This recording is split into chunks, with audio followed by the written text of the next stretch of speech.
Just like what Engineer Francis had said, let us thank our parents, our guardians, our loved ones, and relatives today for having you complete your course up to this day. Please give them a big hand.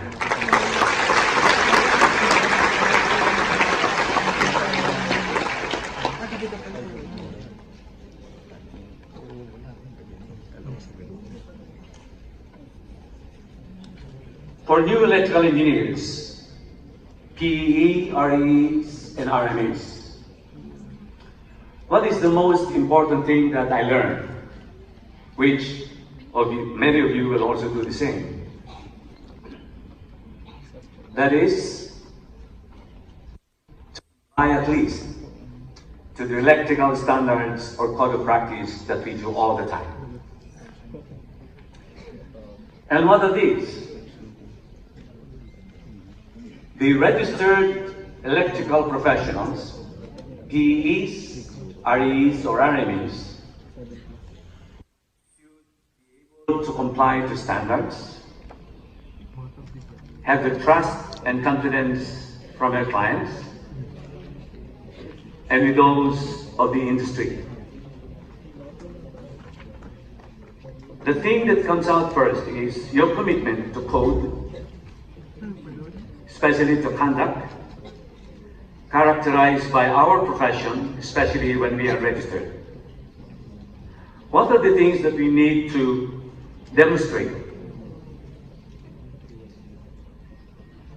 We should at least be able to perform professionally, competently, and responsibly. For the PEs, they have been practicing for many years. They have gone through different kinds of issues, problems, and this is why they are now called PEs, because they passed the regulatory requirements of becoming a PE. But for the REEs, where you are going to start your work, you need to know, understand also the protection of the environment and the public.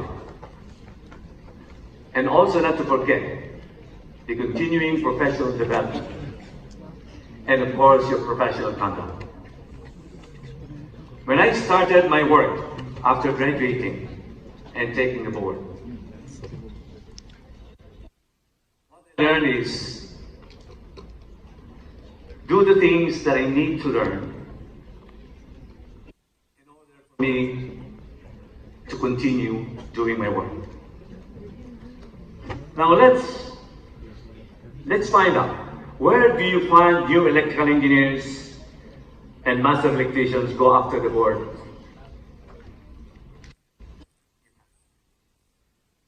Majority will for jobs, especially for the REEs and RMEs. Many will look for work related to chosen career, and some will be forced to take any work available to earn. What I mean is that in the past, I have heard a lot of engineers who graduated and passed the board and could not find a job and land a job on a BPO, business processing. It's not bad. It is not really bad. Some go into insurance. The question is, how come we didn't land a job to what we prepared for? And so, this is something sometimes to ask ourselves. Some will be forced to take any work available to earn. So that means, kung ano lang yung makuha just because kailangan ng trabaho, kukunin niya. Some who have the money, who has the money, will continue to study. Some will get married. Some will run his or her family business. And some will just sit down and wait for the allowance from parents working abroad. I have learned this because I've been in the board for almost 11 years, and we went to give examinations to engineers taking the exams from Saudi, and so that is what we found. So, which among these jobs do you belong? Actually, that's very hard to say. Most companies require experience. In fact, most of them. And what do we prepare for, especially for the REEs and RMEs? The program that we developed when I was with CHED as chairman of the Technical Panel for Engineering and Technology, I pushed for the continuation of what we call the on-the-job training. I was moving for a 6 months on-the-job training. Unfortunately, because of the issues of facilitation from the school, we had to agree, the committee must have to agree only for a 240 hour. But some schools provide more than 240 hours because that's the minimum requirement. So what do we learn from this on-the-job training? A lot. Well, of course, depends on how the students will learn from on-the-job training. Some will just play around, some will really do a lot of things, and some will have to be admitted to the company they trained for after graduation, and that happened to me. When we accepted some guys who did on-the-job training with us, I told them, because I found them to be very industrious and trying to learn more, I told them, if you are interested to come back after graduation, even without the board, or just after the board, you come back to us and we will provide you with the work. And that happened. But out of the 10 or 15 that we had, only 3 really decided to come back, which is good enough. So many applicants will compete for the positions. Here are these positions: assistant electrical designers, project inspectors, lead man or journeyman for construction, specs writer, test technicians, maintenance engineer, protection engineer, power engineer, project engineer, and project estimator. So you will see that the kind of work available to us is really broad. It is how you would like to prepare yourselves to get into. Because what I noticed is that when I interviewed some applicants, they were having problems of really selling themselves. I don't know why. When I interviewed them and started to speak in English, the answer is always Tagalog. We tried that. I tried that. Pag tinagalog mo, kuminsan man i-English eh. Sabi ko, ba't ganun? In my practice of over 30 years or 35 years, from construction, from design, to inspection, to testing, to sales, the same thing happens. Some people are born to be very active, very conversant, or very, I would say, friendly. And that, if you are in that capacity, you may be in the area of sales engineering. Sales is, for engineers, is not really sales. It is really technical sales. Meaning, you have to understand what you are selling and not just the selling aspects of any commodity. So this kind of work requires a lot of thinking. So what do? What do we do to land a job? Go for a job that suits your career. That's number one. Do not look for high salaries. One thing.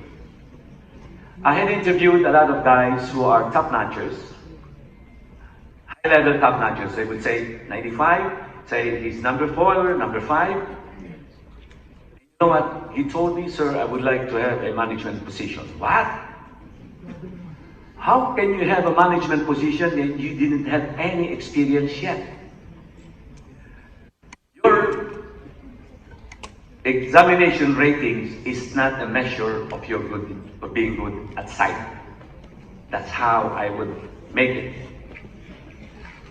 The only way an employer would know exactly where you are and if your capabilities are is when you start doing your work. So whatever we have in our papers as top-notchers, above average, or just average, it should not matter anything. What matters is when you start practicing your profession. I'm not saying I'm a top guy. When I was studying, I was not. But I tend to learn more. Attend seminars, attend things that I do not understand, and start moving forward. That means step up your career based on your professional skills. The questions now being asked mostly by big companies or smaller companies are your emotional quotient. When we accept new engineers, whoever they are, I look at the emotional quotient of the applicant. What is emotional quotient? It is how the person actually reacts in any situation. Yan, kung mataas ang kanyang grade, akala niya kung sino siya. Yung isa naman dyan, mababa ang grade, pero marunong naman sa site. Mayabang din. Pareho lang. But if you are an employer, you would like to look into how this person really does his work or her work. Intelligence quotient, it will come up because we have our IQ test, we have whatever test we have, especially for big companies. Social skills. When I spoke to some of the applicants, I would ask, what did you do when you were studying? Oh, sir, I was so studious, I don't join any organization, and so on and so forth. Okay, so what do you do? House, school, okay, all right, that's good.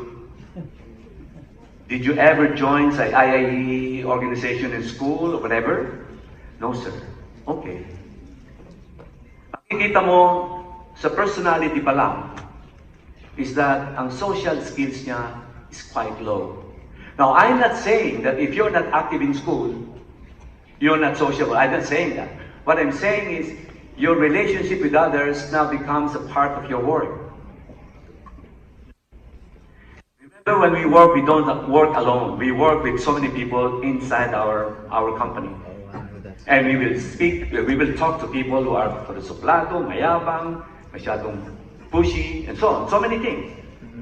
Now, if you are not socially, your social skills is not there, we will have some problems. And we should also be conversant both local and English language. Ito yung sinasabi ko kanina. Pag kinakausap ko na English, ang sagot Tagalog. Pag ini-English ko, tatagalogin. Pag alam yung English ko ng tuloy-tuloy, hindi naman matuloy-tuloy ang English niya. When we were studying the program, we added so many number of units sa English. Anong sabi namin? Well, children now who started like going to school like Montessori and others at an early age they speak very well English. Good. sa Pilipino, baksak sila. Ang mga Pilipino na hindi nag-umpisa doon sa ganung klase ng medium of schooling, ang English nga is hindi developed because hindi niya ginagawa. Which is okay. Because I went to school, in public school, from grade school up to high school. Walang nag-English doon. But when someone is really interested to learn to speak well, you have to learn to develop your own self in how to speak in front of the public and probably in front of anybody else. Hindi nakikita ko doon sa ibang applicants.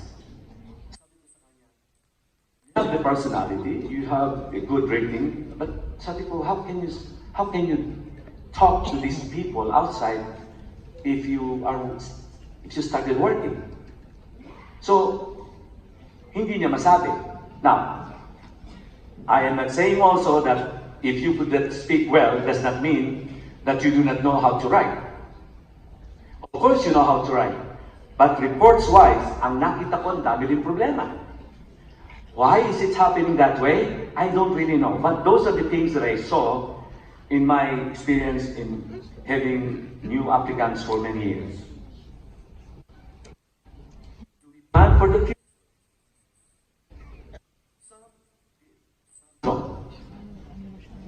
did he continue to learn?